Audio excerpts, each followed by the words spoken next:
Okay, welcome everyone to our 1:45 session. Just so we're all clear, this is room C, and we are kicking off our session called Starting a Business, and that's put on by the Alaska Small Business Development Center. So thanks to Sarah Walker for submitting the information for this session. And it's always cool to have SBDC present at a food conference, right? Food and business, yes, they clearly go hand in hand. So it's really exciting to see that this session is here for us. As a reminder, this session will be available on Whova for the next 6 months, so the conference app, and then the Alaska Food Policy Council will be periodically posting and updating all of our session recordings on our website. So stay tuned for that. With that, if you have any comments or questions throughout the session, please utilize the chat function, and we will go from there. Please know, Sarah, go ahead and hit got it on your screen, or Trisha, so you know that we're recording, and then because we just see it on your screen. Oh yeah, I did that. Let's see. It might be Whova lagging on my end. So with that, think about questions throughout. Please chat our questions. We'll leave time for questions at the end of Trisha's presentation. But first, I'd like to introduce Sarah Walker, who will introduce Trisha Sims. So Sarah, over to you. Hello, good afternoon. So again, my name is Sarah Walker. I am the training program manager here at the Alaska Small Business Development Center, and I run workshops just like these. We have nearly 70 on-and workshops that are available to clients all the time, as well as live webinars that we host throughout the year. And it's a great resource for you to check out small business trainings. Trisha will be talking a little bit more about that. So just want to let you know, if you ever have any questions about workshops, you can always reach me at the Alaska SBDC. And that being said, I'd like to introduce you to Trisha Sims. She is a business advisor here at the Alaska SBDC out of Matsu. So Trisha? Hi everybody. Can you hear me okay? Sarah? Sounds good, Trisha. Perfect, thanks. First of all, thanks for joining this session to talk about starting a small business in Alaska. A little bit about my background. I am a former nonprofit executive director in Southeast Alaska. I joined the Small Business Development Center here in the Matsu, and I do have backgrounds in nonprofit management. I'm associated with the Alaska Association of Conservation Districts as well. I work very part-time for them, so I see some of the familiar names in the on the agenda, I should say. So let's get right into the nitty-gritty of starting a business here. Welcome to the Alaska Small Business Development Center presentation. So the history of our organization is that we've been around since 1986. The services and tools that we provide are the same services that you'd find at any small business development center across the nation. We have evolved into a network of course, statewide centers. We're all over the state, including 3 additional specialized business assistance programs operating under the guidance of the state director, John Bittner. So the Alaska SBDC is funded in part by the U.S. Small Business Administration, as well as matching funds from the state of Alaska. We actually are a nonprofit organization, and we are housed at the Business Enterprise Institute at UAA. So a little bit about what we do here at the SBDC. I did mention it that we get some of our funds from the SBA. We also get some funds from the state of Alaska. And there's a few things that we can do. Actually, that we can't do, I should say that. We cannot help with other nonprofits. We cannot give any type of advice for that. We can't, of course, give any advice for marijuana type businesses. We can't give legal advice or tax advice, bookkeeping advice. But with that said, if you do sign up for our services, we have a great network of professional services that we're able to offer and refer you to that they stay on the list because they have good feedback from our clients. Okay, so what we'll cover during this session is why start a business? Some of the common startup questions, and also we are here to help with all of these type of questions. There's always a lot of overwhelming information, it seems, when one is trying to start a small business. And that's our mission really at the Small Business Development Center, is to help and to try to make it as fun and as easy as possible. So first of all, we're going to talk about the characteristics of a good entrepreneur. So some of those characteristics would be you're willing to take risks. You're willing to work 18 hours a day without a paycheck. Some other great characteristics that we see: you're super motivated, you're creative. And then on the flip side, we have, the characteristics of a good business person. And often we see that they understand that it's all about the bottom line, the data, the numbers.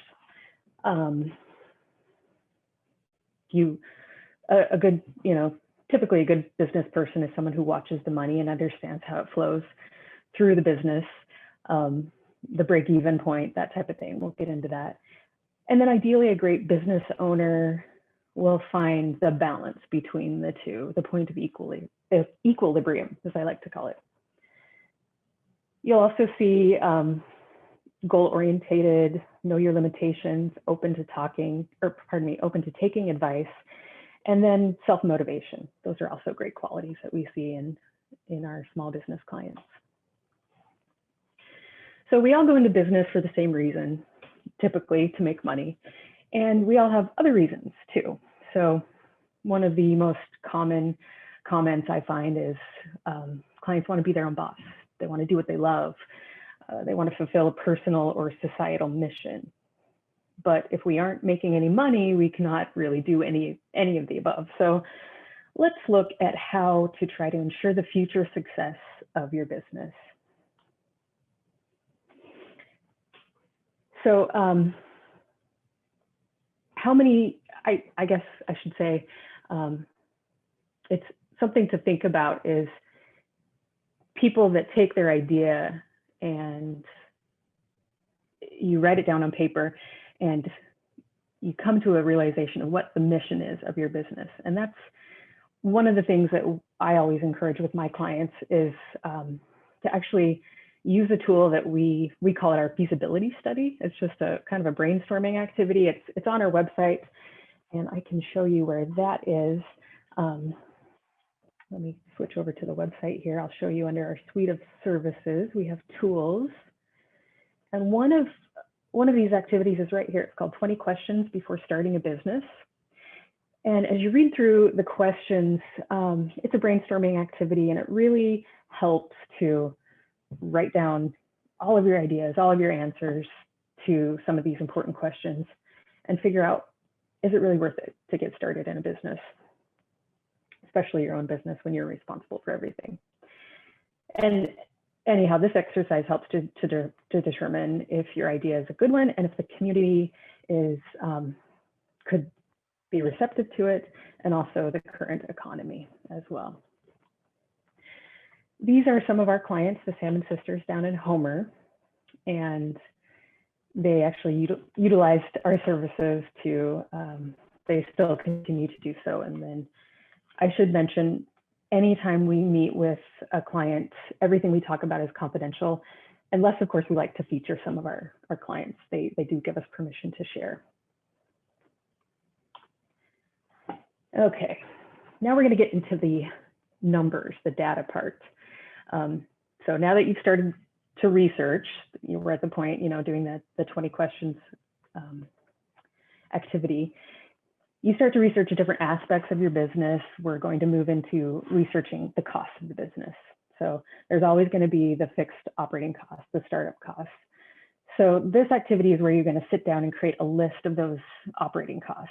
So you basically start with a list of everything you need to start your business, and you research those costs. So we have licensing, that includes the state of Alaska licensing. Some boroughs require licensing, and then depending on which city you're going to be operating in, they can also require licensing as well. So you're going to focus on the licensing, the inventory, the equipment, the supplies, those types of things. So as we create this list of everything you'll spend money on each month to operate the business, you also think about salaries, rent, insurance, utilities, inventory, and so on and so forth. From here, you can really determine what it will cost to start and run your business. And also having this data will also help us determine the point of equilibrium, or the break-even point in cash flow. So we're going to do a simple example of this. It's a cafe scenario or a coffee shop scenario. So the break-even point is when you have earned enough money to pay the bills, but have nothing left over. So we can look at break-even in several different ways. So there's the startup break-even, the monthly break-even, the break-even in the financial terms, and the break-even in units. So we're going to start with a scenario, just a simple one. Everybody in Alaska knows this scenario, it seems, with coffee shops, drive-through coffee stands, but your coffee stand sells one beverage. Just for the point of simplicity, we're just going to stick with you sell one thing. That's a latte. And we know that that latte is going to cost $1 to make, and it sells for $3.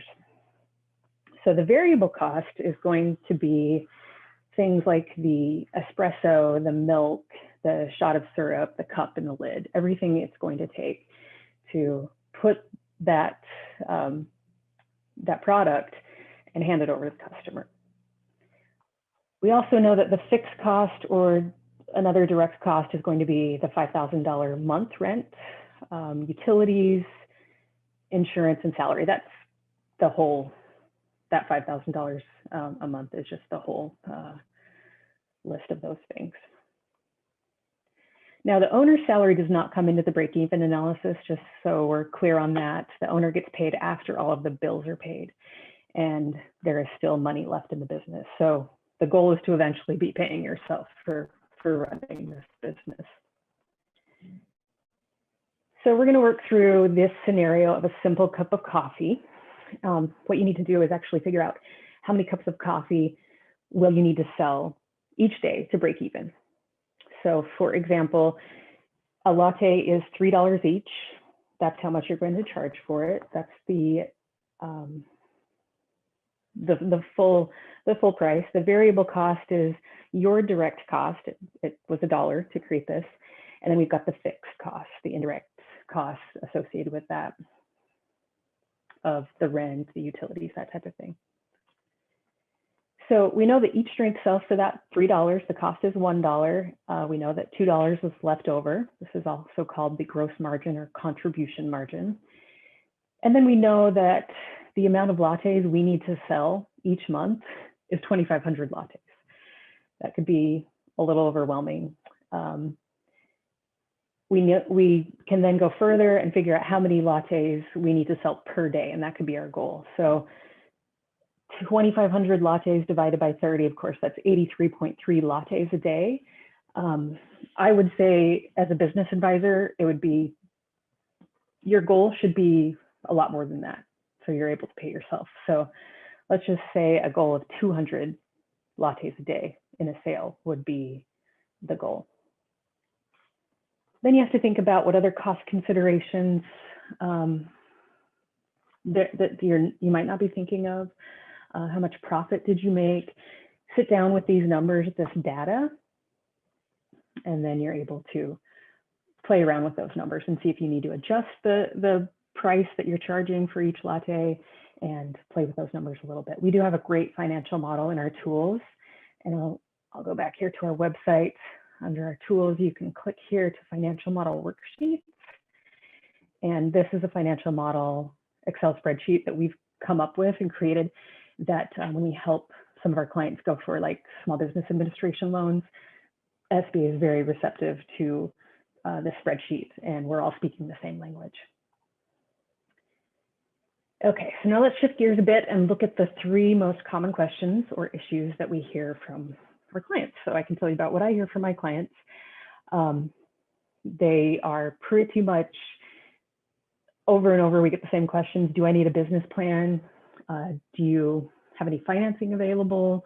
What sort of legal structure do I need to start my business? Or how do I pick which kind of legal structure do I need? So that's where we can come in and help as well. So as far as creating a business plan, I always advise my clients, it's great to have a business plan. It's great to keep that fluid and organic. And also, sometimes when you're looking for funding, funders are going to require a business plan. And when you have that ready to go and you're constantly fine tuning it, it's going to be a lot easier when you want to ask for money. So if you think about a business plan, what you really want to do is think about the financials first. And I showed you that, that tool, the financial model. That's going to be really what any lender is going to be looking at. They're going to be looking at the data and the numbers. And that is the bulk of the business plan. The narrative of the business plan is going to explain those numbers. It's going to prove to others that you know what and how you are doing it. So we always recommend having a strong business plan in place before even starting the business. And again, if you're looking for a loan for the business, the lender will require a well-written business plan.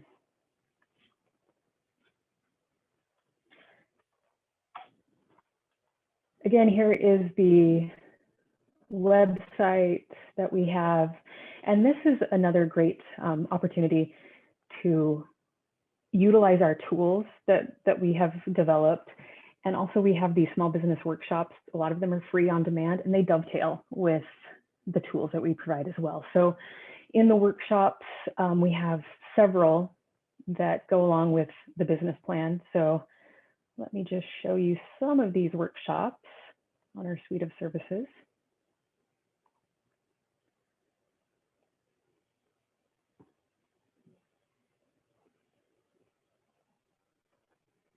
So we have a creating financial projections for your business plan. This is a really great workshop, again, that dovetails with the financial model. And then we also have a little bit down here, actually a more in-depth workshop, on-demand workshop that talks about how to write your business plan. And by the way, the business plan template that we do provide, it spells out exactly what we think is important in each section of the business plan. And again, it's well received by funders, by conventional, credit unions or banks, and even SBA lenders as well. Again, this is an old snapshot of our website. We've recently relaunched our website, and it looks more like this one here that I'm clicking on. As you can see, there's other workshops that would be beneficial to many of you who are looking to start a business, especially in the food industry. Here's the how to write a business plan step by step. Again, we are a nonprofit, but some of our workshops do have small fees just to cover the costs of those. Okay, clicking back over here. The next question we get quite a bit is, where can I get money?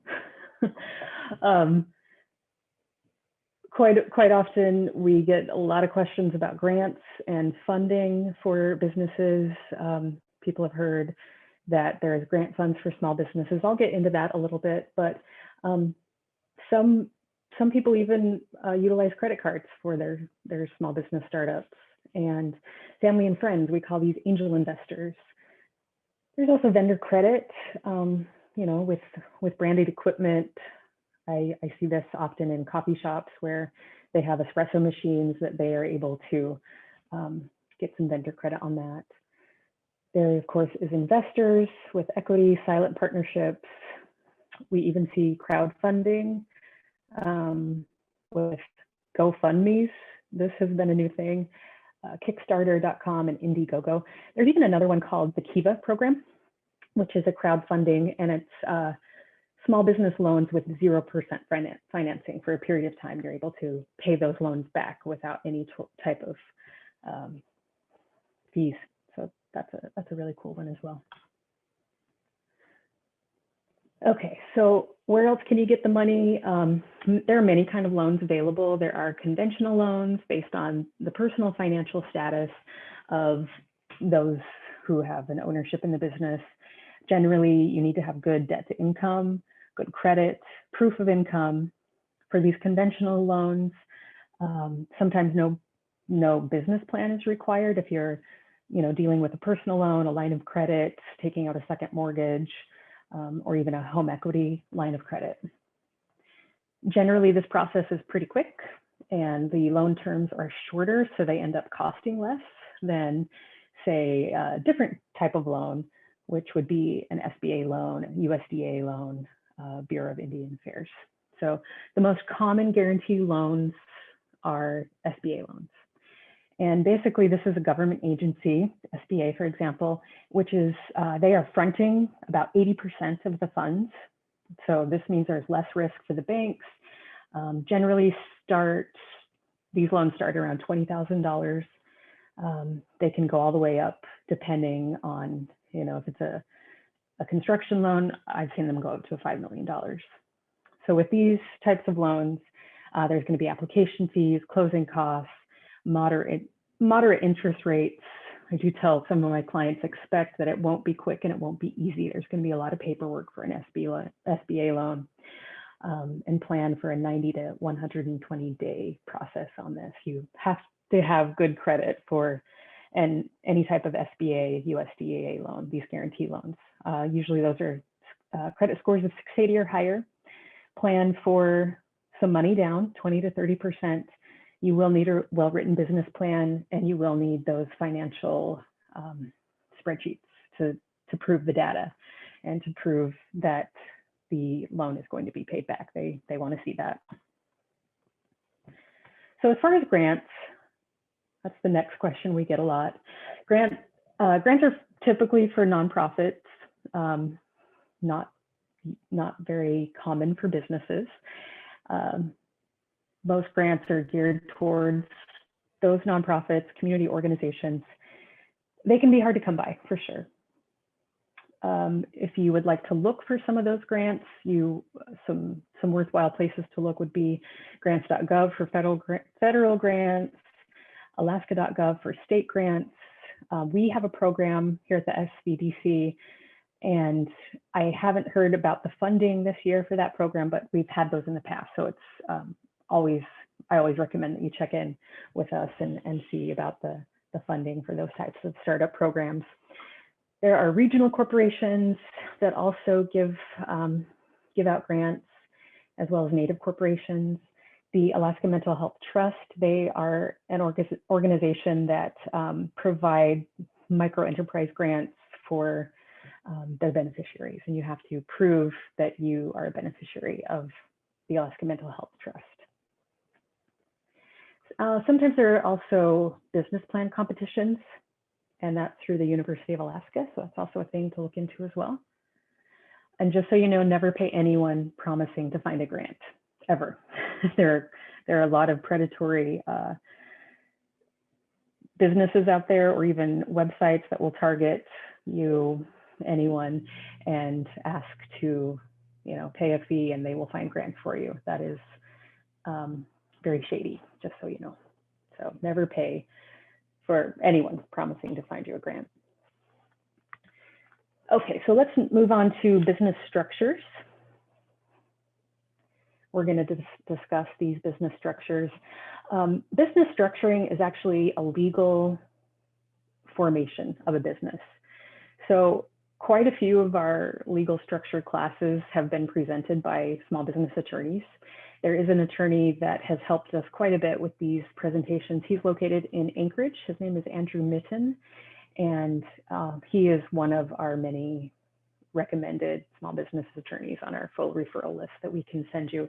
Also, the referral list, I'll click back over here to our website, is located right here for professional referrals. And again, these are referrals for lots of different services for small businesses, but especially those things that we here at the SBDC can't help with, such as accounting, payroll, and legal advice.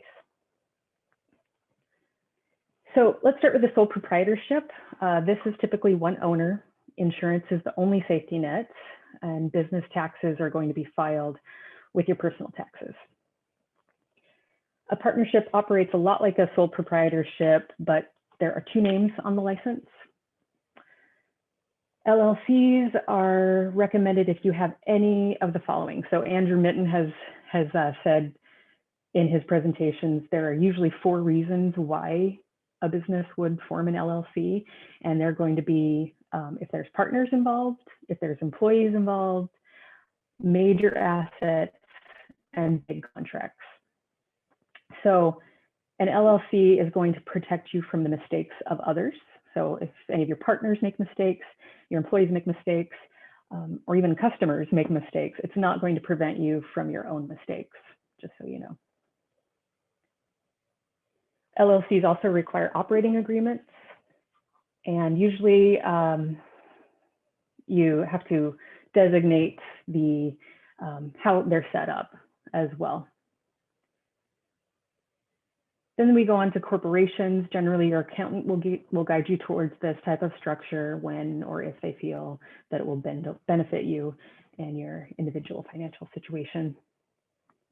Not-for-profits, again, we cannot assist for nonprofits, but the Foraker Group in Anchorage is an agency that does help with nonprofits. I've worked with them quite a bit in my former executive director days, and they're a great organization. They're almost like a sister organization for us here at the SBDC. So then when we get into business licensing, after you've figured out how you want to structure your business, you'll need to know basically what line of business you'll be in. So we recommend that you go to the Census Bureau to find your proper NAICS code. And in the food industry, those are pretty easy to identify. You can also go to the state of Alaska Department of Commerce to look at their NAICS codes as well. You can pull up the NAICS website, just do a search and make sure it's the legitimate Census Bureau, and there's a little button that you can click on there to find the codes. So as far as ownership, the difference between an individual and an entity, when you're going into your business licensing, you're always going to, if you pick an LLC, you're going to be forming that LLC first, and then you're going to be getting any type of professional or occupational licenses in place, you know, like a lawyer, a doctor, nurses, even tattoo artists need a professional license as well. And then you're going to go to the IRS website and get your federal tax ID.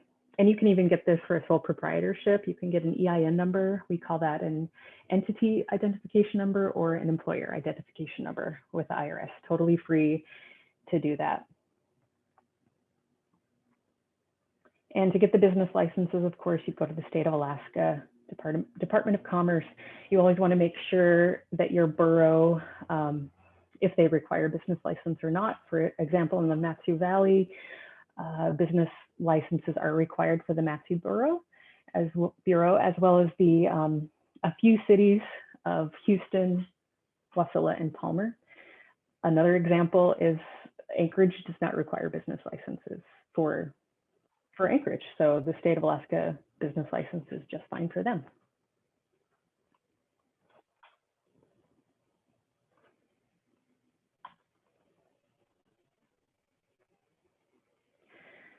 Okay, so the sales tax, this is something that usually when you sign up for your business license, you'll know when when the borough and the city is going to be asking you for sales tax information. They send you forms quite often, and they don't forget about those forms either. So other professional advisors that I always recommend my clients utilize is, you want to have a great team, and you want a team to be, you want to surround yourself with smart people and people that know what they're talking about. So, you know, when you hire employees, when you are in a banking situation, your accountants, your insurance, your legal professionals, just make sure you have a good team around you. If you're into exporting, make sure that you get a hold of the proper resources for a customs broker, patent attorney if you need that, engineers, architects. Just make sure you have a good team around you. Again, we have quite a few different resources to help anybody. Our services are free. We actually enjoy, you know, it's a very fulfilling position here at the SBDC to be a business advisor. I'm able to help a lot of people, you know, get into their dreams and own their own businesses. And we always encourage, you know, our clients to have fun while they're doing it, but also be prepared. And that's what we're here to do, to help our clients. We can also help with market research. We have access to industry reports from nationwide data. We can help with the financial management side of the business. We can help with the business plans as well. We can help with pretty much every aspect of the business except for those things that I mentioned that we can't help with, such as attorney and tax advice and marijuana businesses and nonprofits. But anyhow, some of our other partners, just so you know, is the Business Enterprise Institute at the University of Alaska Anchorage. We also work quite a bit with the Procurement Technical Assistance Center. We call that PTAC. So if you are looking into a business that might be interested in government contracting, PTAC is an organization similar to ours that their services are also primarily free and confidential, and they can help with those DUNS numbers, those SAMS numbers, and also getting lined up with government contracting. There's also the Center for Economic Development, CED is what we call it, and MEP, MEP, the Manufacturing Extension Partnership.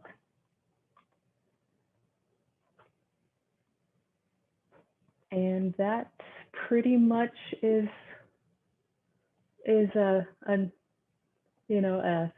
nutshell of what we do. So I'm open for questions if anybody has any questions.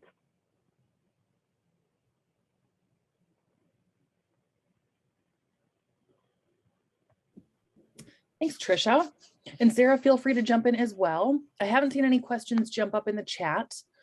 I can start with one though. I'm always so curious, you know, every entrepreneur has such a different experience, different ideas, but the way the SBDC has templated things is really nice because it kind of gives us a process to follow.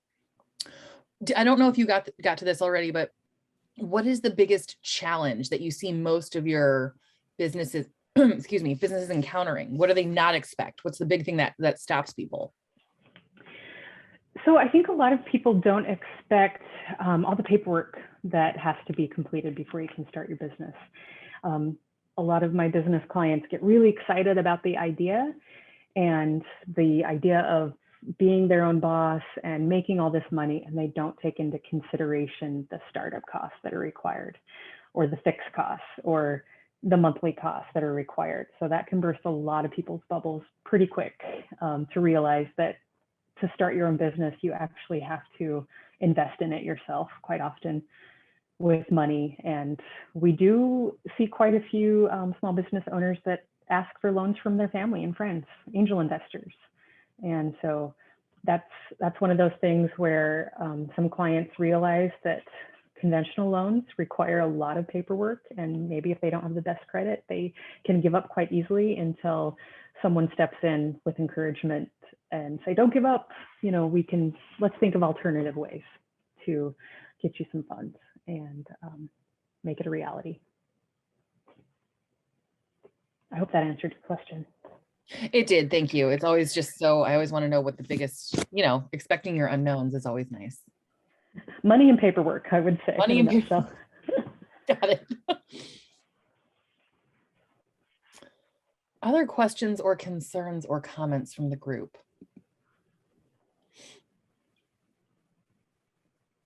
And I can share a little bit more about the workshops too. Trisha showed us on the web some of the great ones that we have in there. But they're really an excellent supplemental resource to working with the business advisors. And the business advisors will come in workshops that are specific to your business needs.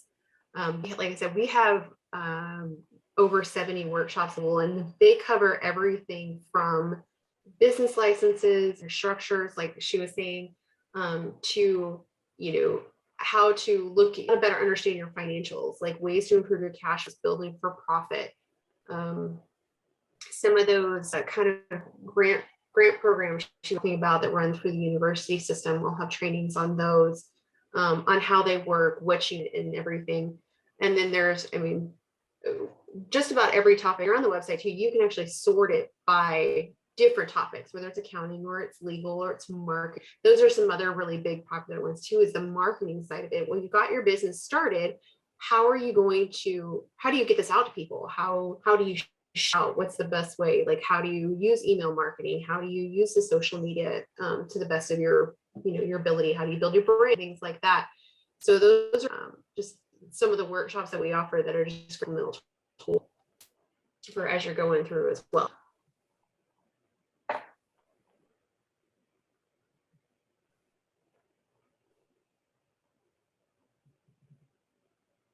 Yeah, I did want to mention, we actually offer even a very basic QuickBooks class as well. Pardon me. And when I took QuickBooks for nonprofits a long time ago, it was about $1,000. Excuse me. And the class that we're offering next month is a 2-day course for $225. So that's a steal for a basic QuickBooks class. And that one does include a manual that you get to, and Julie Millens, our SA director, went on. She's certified with QuickBooks to put on this training, and it literally shows you from start to finish of setting up your business in QuickBooks Online. Because there's clients that use the traditional QuickBooks desktop, and they found that QuickBooks Online is much different, and then it's great for anybody just getting things that's like, I get organized. So that one was a really great one too. And Julie does an excellent job with that presentation, and people engaged in training and answering any question, things like that. So that's also a good one if you're just looking on how to organize my finances. So we do have that one coming up April 7th and 28th.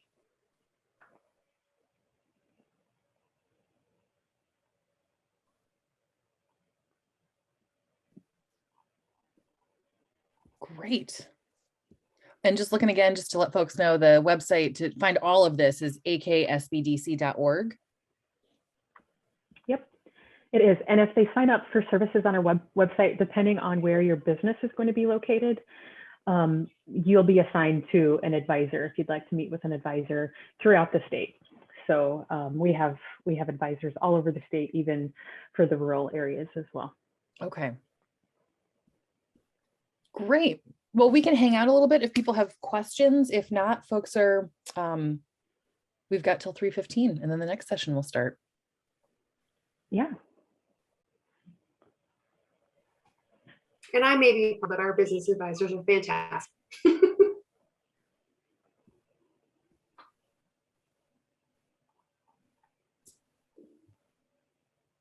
There we go. Leslie in the chat says, are cottage foods businesses generally required to have a business license? Great question. Yes, they have a threshold of how much they can sell per year for a cottage food business. So if you go over that, be aware of your profits.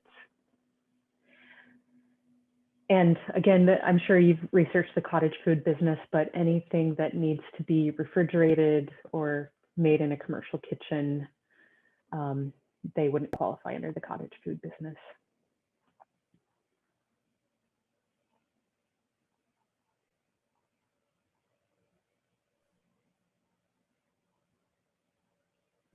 So let's unpack that a lot, because I get a lot of questions around cottage foods businesses. And so for a user journey, I make really good muffins, right? Which is a baked good, which is a low risk food. And that means that it's going to be, I can start producing and selling under cottage law.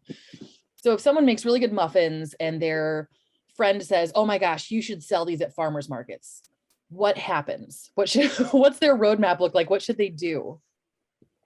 So with that, I would get a state business license first, and then go to wherever you're going to be having a sale or a transaction. So if you go to farmers markets, you want to make sure to research the city that you're going to be located in and make sure you have everything in place per city.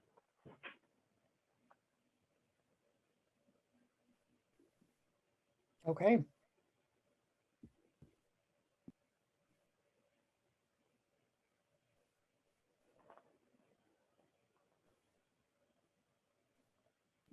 Is there ever a wait list for SBDC resources? Like, is there ever a point in the year where you guys are really full? So we should, like, is it spring when everyone's like, oh geez, farmers market season's coming, and then you're swamped? What does that look like? Well, it does ebb and flow for sure, depending on the season.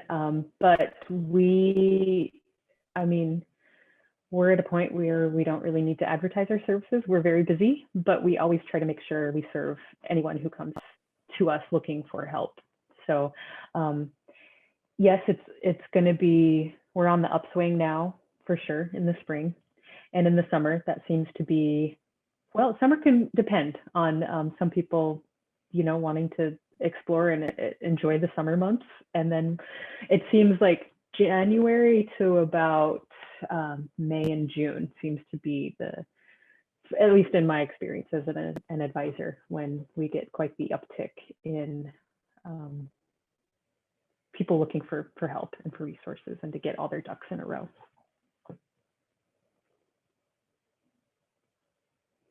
That's helpful. I find that when entrepreneurs are juggling all of the, balancing all the plates, juggling all the balls, that there's not a lot of lead time that we have in getting information back. So that's helpful to hear. There's a lot of panic and urgency for everything now. Yes. So currently, just FYI, I'm pretty much the only advisor here in the Matsu. So, oh, wow. And I'm still trying to get back in touch with clients that sign up within a couple days. That's always our goal at the SBDC, to make sure we connect with the clients that are looking for help and get to them as soon as possible. That's helpful to know. For folks who are thinking about very agricultural specific business plans, they want to start a farm, they want to start a micro farm, maybe they want to start a kelp farming business. Is SBDC still a good place to start, or do you think that there are other places they could start as well? As far as like business plans, for sure, like we can tailor any type of business to the business plan template that we've come up with, because I've seen them in all sorts of industries with our specific template that's always well received for funders. Even we've talked with USDA for their loans, and they are receptive to our business plan as well. They like that one. So I think you can always adjust and tailor your business plan to whatever industry you're looking at.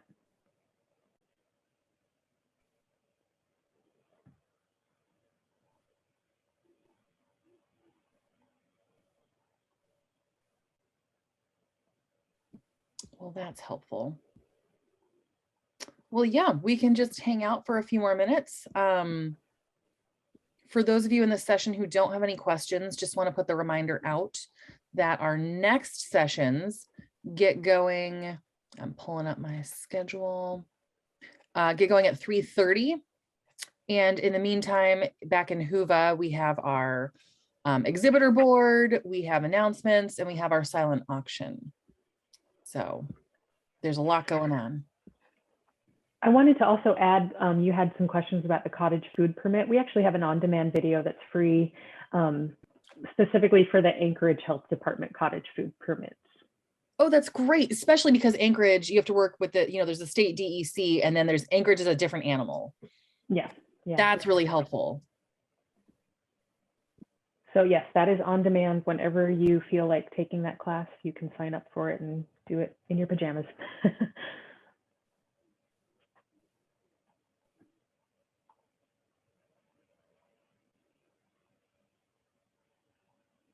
We also have a live workshop coming up at the end of the month, the financial health of your business. That's a $35 fee for that business class.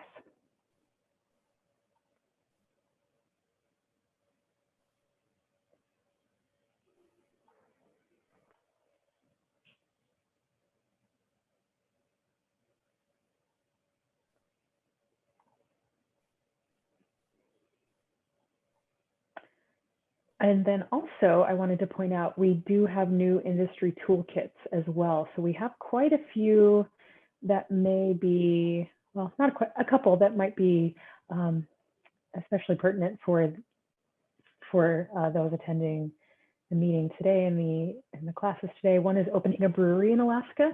So there might be some of you folks out there looking to open a brewery. Another one is opening a food business in Alaska. So those are two of our toolkits that I think would be interesting And that was to some of just you. last August. Yes, that's when we created them, and they're still on our website under our suite of services industry toolkit. That's awesome. Leslie Jones is poking around. She said, thanks for the presentation. The tool section is awesome. Very good. Glad to hear it.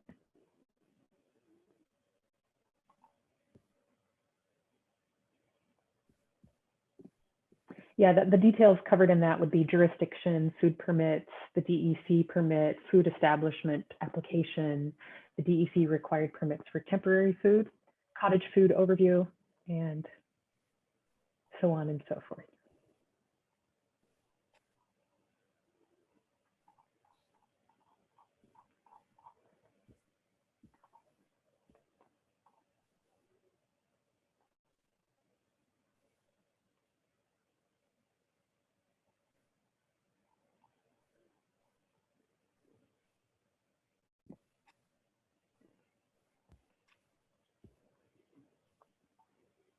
I don't know if you're meaning to share that. Oh, I guess I'm not. I didn't know I was still sharing. I was looking for a PDF of that slideshow for the toolkit. Oh, got it. Okay. Yeah. And for those of you who want that PDF and sign up for services, we can send that to you as well for that. The slideshows. You can watch the video on our website, but then I get a lot of clients that ask for the PDF so they can see the steps spelled right out for them.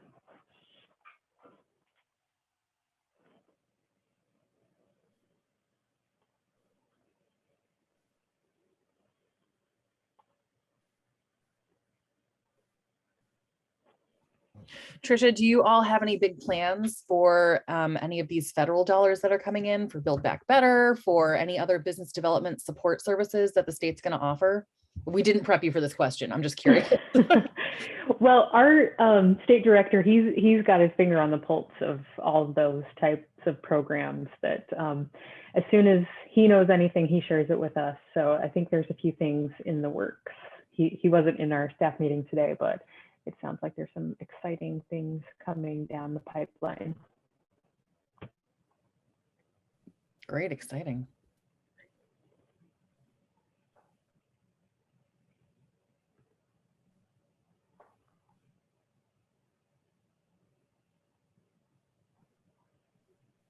Also, for those of you who do sign up for services, you can see some of our success stories. These are clients that have given permission to share that they have been clients of ours. And you can see there's quite a few, you know, from the food industry as well. Twisted Root Market, Stellar Botanical Health. So if you have some time to come in here and peruse a little bit,